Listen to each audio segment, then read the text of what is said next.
নমস্কার বন্ধুরা, শ্রাবণী রান্নাঘরে আপনাদের সবাইকে স্বাগত জানিয়ে আমি আবারও একটা রান্নার ভিডিও নিয়ে আপনাদের সামনে চলে এসেছি। আজকের আমি আপনাদের ঝিঙে দিয়ে একটা নিরামিষ রেসিপি বানিয়ে দেখাবো। আশা করি আপনাদের ভালো লাগবে। তার জন্য কিন্তু আমার পুরো ভিডিওটা আপনাদের দেখতে হবে। আর দেখা শুরু করার আগে একটা লাইক দেবেন, সুন্দর একটা কমেন্ট করবেন আর শেয়ার করতে ভুলবেন না। তাহলে চলুন আজকের আমি এই ঝিঙে দিয়ে কি বানাই সেটা আপনারা একবার দেখে নিন। রান্নাটা করার জন্য প্রথমে আমি এখানে দেখুন গ্যাসটা অন করে একটা কড়া বসিয়ে দিয়েছি। এইবারে আমি কড়ার মধ্যে দিয়ে দেব সর্ষের তেল। আমি কিন্তু এখানে সর্ষের তেল ব্যবহার করছি, আপনারা কিন্তু যে কোনো রান্নার তেল ব্যবহার করতে পারেন। দেখুন আমি এখানে প্রায় 3 চামচের মতো সর্ষের তেল দিয়ে দিলাম। এইবারে তেলটাকে প্রথমে একটু গরম হতে দেব। তেলটা আমার এখানে গরম হয়ে গেছে। এইবারে আমি তেলের মধ্যে প্রথমে দিয়ে দেব একটা তেজপাতা, আর আমি এর মধ্যে দিয়ে দেব অল্প সামান্য একটু গোটা জিরে ফোড়ন দিলাম, আর আমি দেব এখানে অল্প সামান্য একটু হিং। ফোড়নটা আমি একটু ভেজে নেব, যেহেতু হিং দিয়েছি খুব বেশি ভাজার দরকার নেই, না হলে হিংটা পুড়ে যাবে, তখন কিন্তু খেতে ভালো লাগবে না। এবার আমি এর মধ্যে দিয়ে দেব আলু। এখানে আমি দুটো মাঝারি সাইজের আলু নিয়েছি, আর আলুটা কিন্তু আমি এইভাবে একটু ডুমো করে কেটে রেখেছি। সেই আলুটা আমি এখানে দিয়ে দিলাম। দিয়ে আলুটাকে এবারে একটু হালকা করে প্রথমে ভেজে নেব। খুব বেশি লাল লাল করে ভাজার দরকার নেই, এইভাবে তেলের মধ্যে দিয়ে আলুটাকে একটু প্রথমে হালকা করে ভেজে নেব। আর আমি প্রতিদিনের মতো ভিডিওর শুরুতে একটা কথাই বলবো, যে প্লিজ আমার ভিডিওটা আপনারা টেনে টেনে দেখবেন না, পুরো ভিডিওটা দেখুন, আশা করি আপনাদের ভালোই লাগবে। দেখুন এবারে আমি আলুটাকে একটু প্রথমে হালকা করে ভেজে নেব। আলুটা আমার এখানে দেখুন হালকা করে ভাজা হয়ে গেছে। আলুটা আমি এখানে হালকা করে ভেজে নিয়েছি। এইবারে আমি এর মধ্যে দিয়ে দেব আদা বাটা। এখানে কিন্তু আমি 1 চামচের মতো আদা বেটে রেখেছিলাম, সেই আদা বাটাটা আমি এখানে দিয়ে দিলাম। আর আমি দেবো এর মধ্যে একটা টমেটো, একটা মাঝারি সাইজের টমেটো আমি এইভাবে একটু কুচি করে রেখেছি, সেই টমেটোটাও আমি এর মধ্যে দিয়ে দিলাম। দিয়ে এবারে তেলের মধ্যে এইভাবে আদা আর টমেটোটা দিয়ে একটু কষিয়ে নিতে হবে, যাতে আদার যে কাঁচা গন্ধটা থাকে সেটা চলে যায়। এইভাবে আমি একটু সময় আদাটাকে কষিয়ে নেব। আদাটা দিয়ে দেখুন আমি কিন্তু এইভাবে একটু 30 সেকেন্ড মতো কষিয়ে নিয়েছি। এর ফলে আদার যে কাঁচা গন্ধ থাকে সেটা চলে গেছে। এবার আমি এর মধ্যে দিয়ে দেব, দেখুন এখানে আমি রেখেছি আন্দাজ মতো নুন, 1/2 চামচ হলুদ গুঁড়ো, 1/2 চামচ জিরে গুঁড়ো, 1/2 চামচ ধনে গুঁড়ো, 1/2 চামচ লঙ্কার গুঁড়ো, আর আছে আমার এখানে 1/2 চামচ কাশ্মীরি লঙ্কার গুঁড়ো। সেই সমস্ত উপকরণগুলো আমি এখানে দিয়ে দিলাম। এবারে দেবো এখানে অল্প সামান্য একটু জল। যেহেতু আমি এখানে গুঁড়ো মশলা দিয়েছি তাই অল্প জল দিলাম। দিয়ে খুব ভালোভাবে কিন্তু মশলাটা কষিয়ে নিতে হবে। মশলাটা আমার এখানে খুব ভালোভাবে এবার কষিয়ে নেব, যাতে মশলা থেকে তেলটা ছেড়ে দেয়। যতক্ষণ না পর্যন্ত মশলা থেকে তেলটা ছেড়ে দেয় ততক্ষণ পর্যন্ত কিন্তু এইভাবে একটু সময় নিয়ে কষিয়ে নিতে হবে। খুব ভালোভাবে এটা কিন্তু আমি একটু কষিয়ে নেব।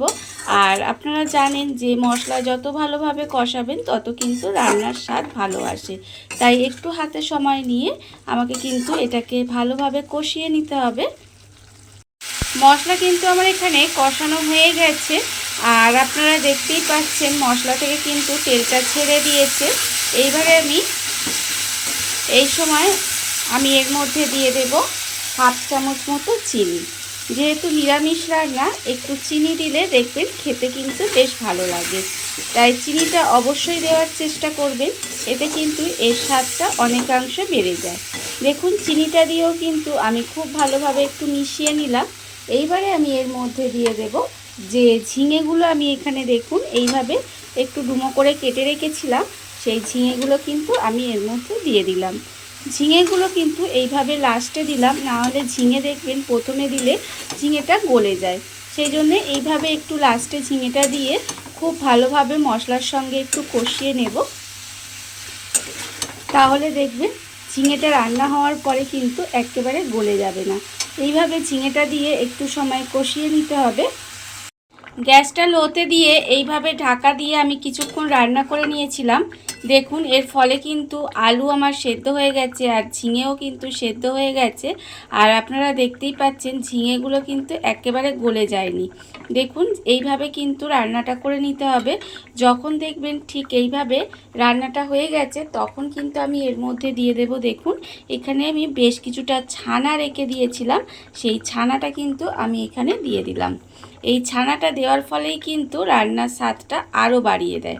দেখুন আমি ছানাটা এখানে দিয়ে দিলাম, দিয়ে খুব ভালোভাবে এটাকে একটু মিশিয়ে দিতে হবে। এইভাবে একটু মিশিয়ে দেব, মিশিয়ে দিয়ে আবারও কিন্তু প্রায় 10 মিনিট মতো, আর ঢাকা দেওয়ার দরকার নেই, কারণ যেহেতু আমি ঢাকা দিয়ে সবজিগুলো সেদ্ধ করে নিয়েছি তাই আমি এটাকে 10 মিনিট মতো এইভাবে আরেকটু রান্না করে নেব।